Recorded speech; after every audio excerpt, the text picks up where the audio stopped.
আর সেটা তো হলো আমার আরও সৌভাগ্য। আমি তো মেয়েকে বারবার জিজ্ঞাসা করতেছি যে তুমি কি চাও বলো।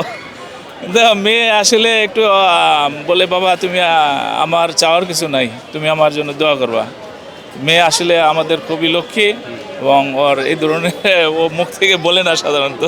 এখন মেয়ের কাছে যদি যাই যে কি চাই, ক্যামেরা সাক্ষী থাকবে, না দিলে ইনশাআল্লাহ পরে ধরা হবে। আমার বাবা দোয়া করবে, এটাই চাই আর কিছু যাতে চাই? ফিউচারে ভালো করতে পারি, প্রতিষ্ঠিত হতে পারি লাইফে, এটাই। আলহামদুলিল্লাহ রেজাল্ট গোল্ডেন এ প্লাস আসছে and ভালো হয়েছে আলহামদুলিল্লাহ, প্রত্যাশা অনুযায়ী হয়েছে, বাট অনেক ভয়ে ছিলাম ভয়টাই। যেহেতু এই অনেক রিউমার ছড়াচ্ছিল চারিদিকে যে রেজাল্ট এবার অনেক খারাপ হবে and শিক্ষামন্ত্রী অনেক কড়াকড়ি ছিল, এক্সামও গার্ড হার্ড ছিল, তো সব মিলিয়ে বাট আলহামদুলিল্লাহ প্রশ্ন স্ট্যান্ডার্ড হয়েছে আর কি। যারা সারা বছর কষ্ট করেছে পড়েছে তারা পেরেছে, আর যারা পড়েনি তারা পারেনি।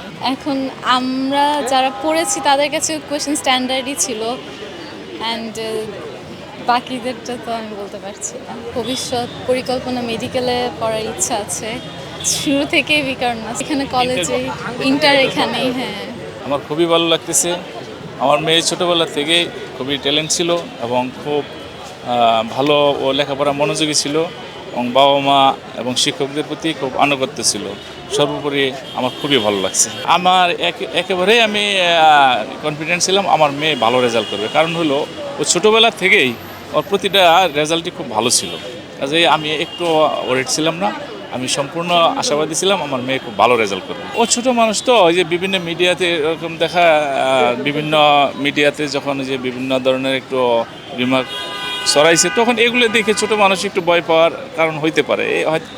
আসলে আমার কনফিডেন্স ছিল যে না, আমার মেয়ে ভালো রেজাল্ট করবে। প্রতিটা সরকারি খুব চেষ্টা করে ভালো করার জন্য। তো আমার মনে হয় শিক্ষামন্ত্রী উনি একটা ভালো পদক্ষেপ নেওয়ার জন্যই, যাতে শিক্ষার্থীরা আবার পড়ার টেবিলে ফিরে আসে, এই উদ্দেশ্যে এই উদ্যোগেই উনি মনে হয় যে একটু বেশি হয়তো বা একটু শিক্ষা ব্যবস্থার প্রতি একটু দৃষ্টি আকর্ষণ করছিল, যাতে ছেলে মেয়েদের আবার পড়ার টেবিলে নিয়ে যেতে পারে। সেই জন্যই আবহাওয়ার ব্যাপারটা এটা হঠাৎ করে খারাপ হয়ে গেছিলো, কিন্তু তাৎক্ষণিকভাবে পরীক্ষা তখনও যদিও তখন সিদ্ধান্ত দেয় নাই, পরবর্তীতে সেটা আবার যেহেতু পরবর্তীতে তাদের পরীক্ষা নিয়েছে এবং ওইটা রিকভার হয়ে গেছে। ছোটোবেলা থেকে ওর স্বপ্ন, ও যখন একটু একটু বুঝতে পারছে, কারণ হলো আমার যে দুই কাজিন,